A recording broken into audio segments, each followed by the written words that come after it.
This segment brought to you by Kansas Wheat. Learn more at rediscoverwheat.org.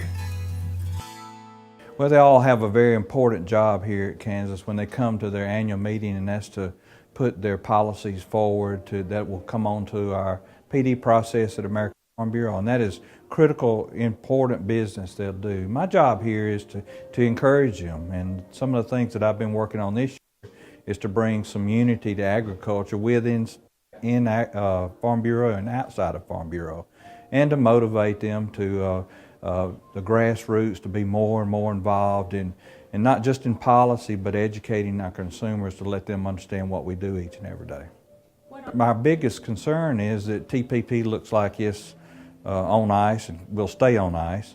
And what we're hoping that Mr. Trump and his team will take TPP and identify what he thinks in it is unfair and try to make it fair and then move along, because we know that TPP is a treaty that's good for American agriculture. It puts $4.2 billion back on the farm, and we're hoping that we'll do that. My discussions with the Trump team before the election was that they understand that ag depends heavily on trade, and that they have looked at other trade treaties and see that ag normally are winners when it comes to trade treaties. But what they want to do is make it a fair trade agreement that affects all America, positive to all Americans, and they want to make it fair to all Americans and profitable. So we don't have a problem with that. We want our friends and neighbors outside of ag to do well too. We just need to make sure that we have those trade treaties in place so we can tear those barriers down so that we can get our commodities in other countries. Well, you know, the goals haven't really changed. The playing field that we're going to be playing, or the teammates we're going to be playing with, have changed, and we're excited about having a new President-elect Trump coming into office.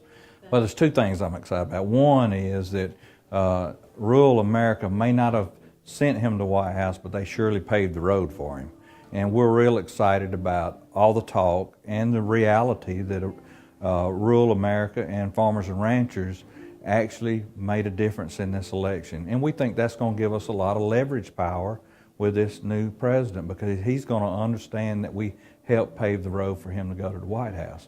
The other thing is we're excited that he comes wanting to bring change to the ordinary run-of-the-mill policies that we have.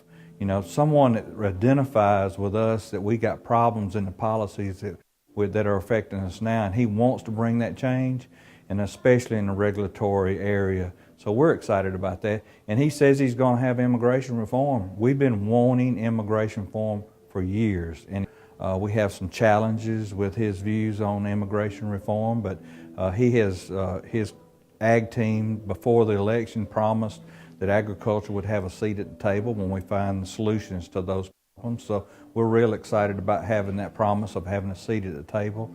And if you talk about regulations, Mr. Trump talks our language, and we agree on a lot of the areas that he's going to be working on and the direction he's going with it.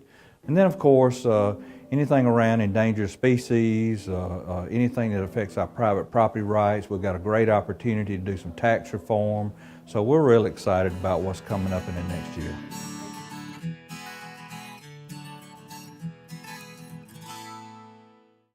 KFRM is one of the largest farm radio stations in the nation, dedicated to informing and entertaining rural listeners from northern Oklahoma to southwestern Nebraska.